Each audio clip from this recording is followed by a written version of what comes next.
Assalamualaikum warahmatullahi wabarakatuh. Kami dari kelompok 5 akan sedikit mempresentasikan mengenai individu, keluarga, dan masyarakat. Adapun cakupan yang akan kami bahas yaitu sedikit mengenai pengertian dari masing-masing poin, yaitu dari individu, keluarga, dan masyarakat. Selanjutnya mengenai fungsi keluarga, jenis-jenis keluarga, golongan masyarakat, dan kelompok-kelompok yang ada di masyarakat. Dan yang terakhir yang akan kami bahas yaitu bagaimana menciptakan individu yang bisa terjun atau diterima oleh masyarakat. Untuk mempersingkat waktu, kita langsung saja ke presentasinya. Perkenalkan, nama saya Muhammad Zulham Syah Ridwanullah. Saya akan menyampaikan sedikit materi. Materi yang pertama adalah yaitu mengenai individu. Pengertian dari individu merupakan suatu unit terkecil pembentuk masyarakat. Dalam ilmu sosial, individu berarti juga bagian terkecil dari suatu kelompok masyarakat yang tidak bisa dibagi lagi. Jadi individu ini merupakan perorangan yang nantinya akan membentuk suatu keluarga ataupun suatu kelompok masyarakat. Individu ini tentunya memiliki karakteristik dan sifatnya yang berbeda-beda. Yang saya bahas di sini yaitu sifat dari individu yang dikelompokkan menjadi 3 bagian. Yang pertama sifat introvert, yang kedua extrovert, yang ketiga ambivert. Yang pertama sifat introvert. Sifat introvert itu cenderung menyukai kondisi yang tenang, senang menyendiri, dan suka melakukan kegiatan yang sifatnya soliter atau kegiatan yang bisa dikerjakan sendiri. Contohnya seperti membaca, menonton film, dan lain sebagainya. Introvert ini sebagai contoh yaitu seperti seniman, peneliti, dan komposer. Banyak dari para peneliti, banyak dari para seniman itu cenderung bersifat introvert. Karena seorang introvert itu cenderung memiliki kemampuan menganalisa yang baik. Mereka lebih mudah berpikir dan memecahkan masalah-masalah yang rumit. Seorang introvert itu bukan berarti mereka itu pemalu, walaupun mereka suka menyendiri. Mereka hanya saja melakukan interaksi jikalau menurut mereka itu sesuatu hal yang harus dilakukan atau penting dilakukan, namun tidak menutup kemungkinan atau tidak bisa dipungkiri bahwa sifat introvert itu cenderung kepada seseorang yang sifatnya pemalu. Selanjutnya yang mengenai sifat extrovert. Extrovert ini kebalikan dari sifat introvert. Sifat extrovert itu cenderung suka menyukai sesuatu hal yang sifatnya berkelompok. Mereka lebih interaktif, mereka lebih aktif dalam berkomunikasi, dalam bergaul. Mereka mudah untuk menyesuaikan diri dengan lingkungan sekitarnya. Seorang ekstrovert lebih mudah mencairkan suasana. Mereka selalu tidak suka memusingkan hal-hal yang terkesan kecil, jadi lebih sedikit berpikir ketika akan melakukan sesuatu. Mereka tidak suka muluk-muluk dalam bertindak dan lebih menikmati sesuatu hal yang menjadi sederhana. Kemudian yang terakhir adalah sifat ambivert.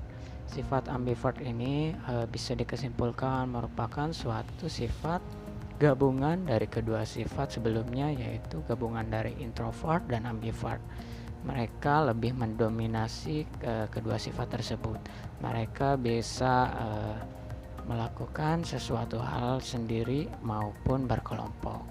Word ini cenderung ada pada seseorang yang telah memiliki banyak pengalaman hidup, lika-liku hidup. Mereka itu telah mempelajari setiap apa yang dirasa mereka kurang, mereka kembangkan. Dari segi introvert maupun dari segi extrovert, mereka lebih dikembangkan lagi. Dan cenderung seorang ambivert itu nantinya akan menjadi sosok seorang pemimpin. Dan memang sifat ambivert itu lebih ekspor daripada introvert dan extrovert. Namun baik sifat introvert dan extrovert, nikmatilah tipe kepribadian kamu dan kembangkan ke arah yang lebih positif. dan nantinya akan menjadi kelebihan kamu untuk kamu bisa terjun ke masyarakat, membentuk sebuah keluarga dan membentuk sebuah kelompok masyarakat nantinya. Dan pembahasan saya cukup sekian saya rasa, dan selanjutnya akan dilanjutkan oleh anggota berikutnya. Perkenalkan, nama saya Widianti Arika Dewi. Saya akan menjelaskan tentang keluarga. Jadi, keluarga diambil dari bahasa Sanskerta, yaitu kulawarga, ras, dan warga, yang berarti anggota, yaitu lingkungan yang sudah terjun langsung secara individual di masyarakat. Dari pengertian di atas dapat diambil kesimpulan bahwa keluarga adalah satu, unit terkecil dalam masyarakat. Yang kedua, terdiri atas adanya ikatan perkawinan atau pertalian darah. Ketiga, 2 orang atau lebih. Keempat, hidup dalam satu rumah tangga. Kelima, di bawah asuhan seorang kepala rumah tangga. Keenam, berinteraksi di antara sesama anggota keluarga. Yang selanjutnya ada fungsi keluarga. Yang pertama ada fungsi biologis, yang kedua ada fungsi ekonomi, yang ketiga ada fungsi keagamaan, yang keempat fungsi sosial, dan yang kelima fungsi pendidikan. Adapun yang dimaksud dari fungsi biologis yaitu untuk meneruskan keturunan.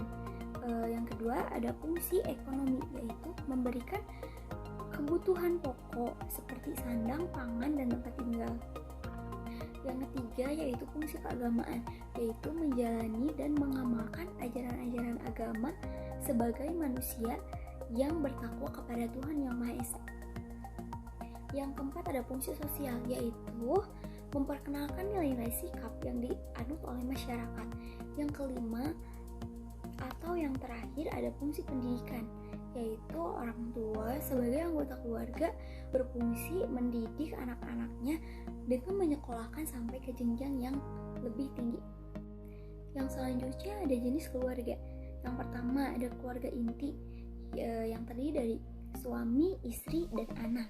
Yang kedua ada keluarga besar yang terdiri dari suami, istri, dan anak, juga ditambah saudara lainnya, baik kakek, nenek, mantu, cucu, cicit, ataupun sepupu, ipar yang berasal dari pihak suami atau pihak istri.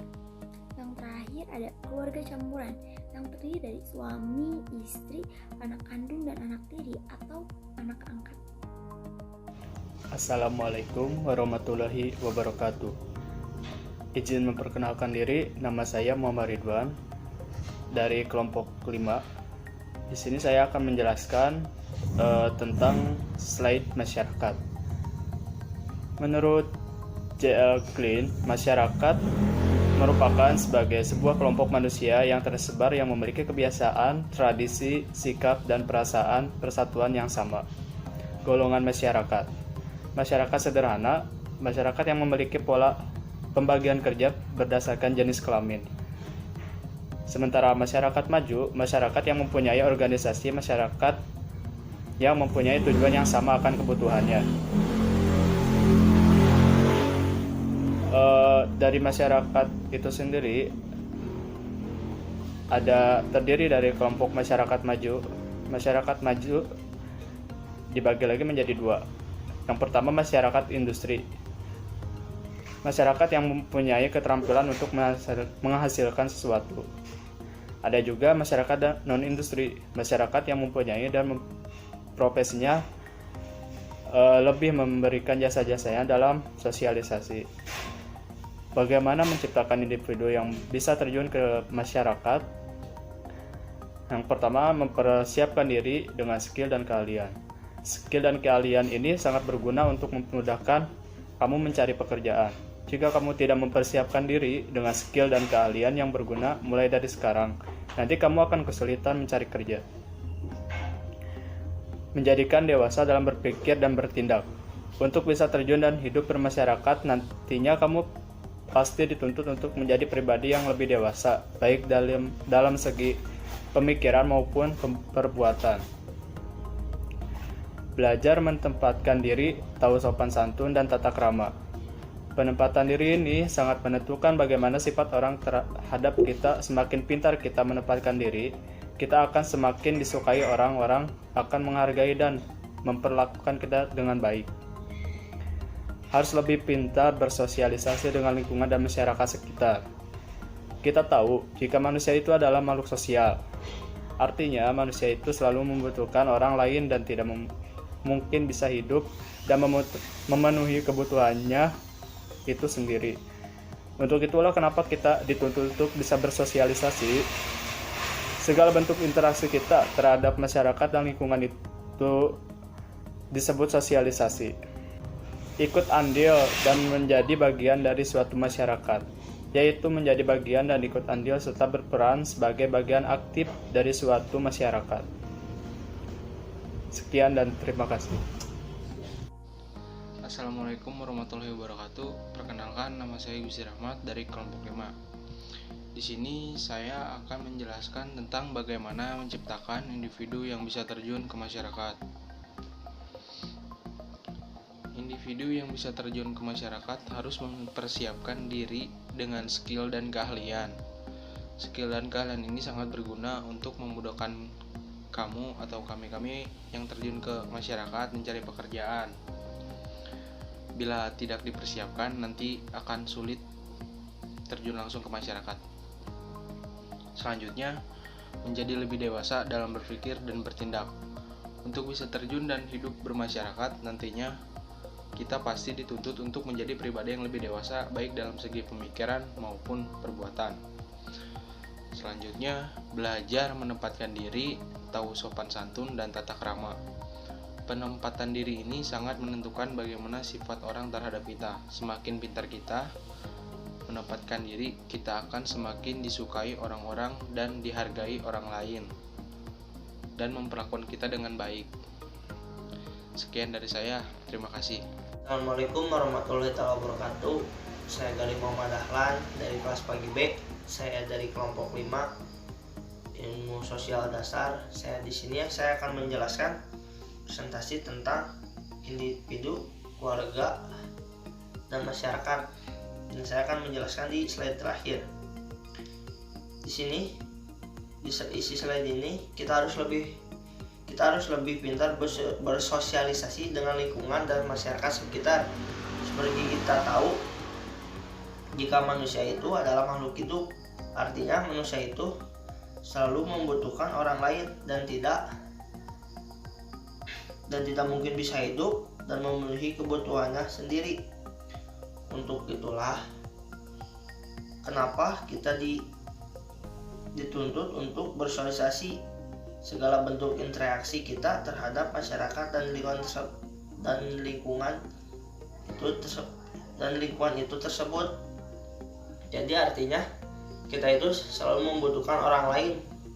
Dalam arti membutuhkan orang lain dalam ketika kita punya masalah, kita meminta bantuan dan lain-lainnya, dan kita ikut adil dan menjadi bagian dari suatu masyarakat, yaitu menjadi bagian dan